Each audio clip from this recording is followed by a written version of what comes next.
Egyptian mothers holding their crying babies are fighting in marketplaces over the rising price of wheat. Egyptians rely on imported wheat as a major source of protein for their families. In fact, they're one of the largest importers of grains in the world. So what does that have to do with the war in Ukraine? Well, simply put, Ukraine is the largest exporter of grains in the world, and Russia's war has rippling effects across the globe that we should all be concerned about.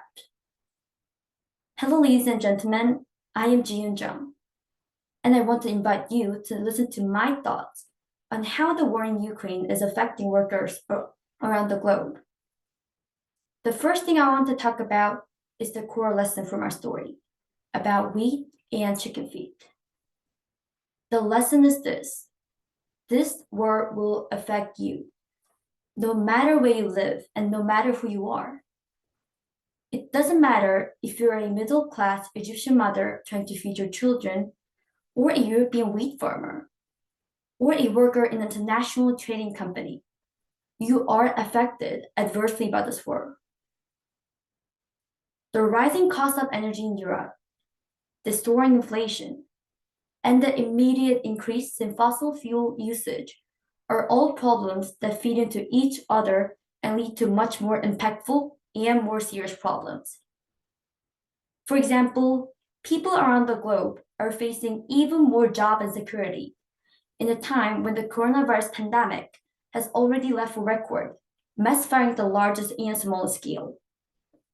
Even worse, the world's lesser developed nations face the even more terrifying prospect of food insecurity. In fact, experts estimate that nearly 400 million people are at risk of severe food insecurity today, more than double the number in 2020. So what does that mean for the workforce? Well, everything. Workers cannot be expected to keep producing when their livelihoods are at stake. And if they stop producing, the next industry in the chain is affected.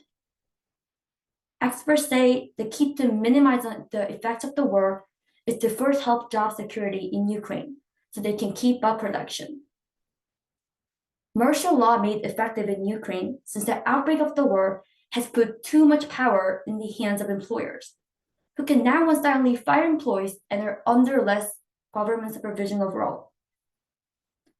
These experts say partial unemployment benefits are the first step.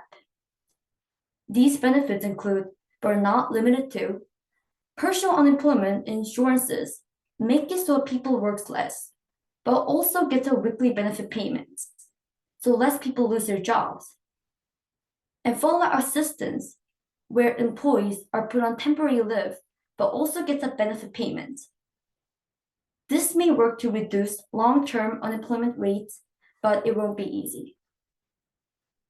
On the global scale, it is important to remember that the effects of the war are not localized.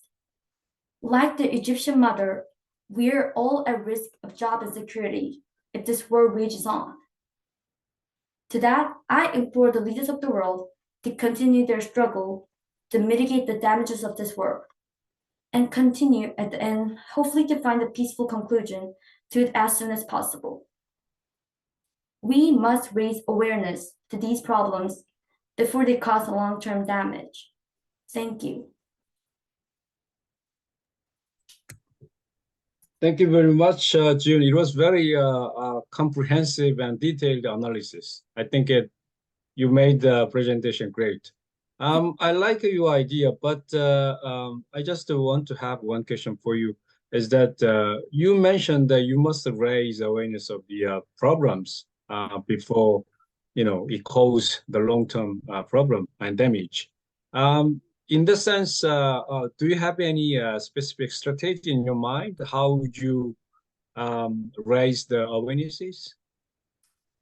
I think, like I said, that the raising awareness is the important thing, because we sometimes pass our life not thinking about others. So raising awareness is the important thing we have to do to keep Ukraine safe.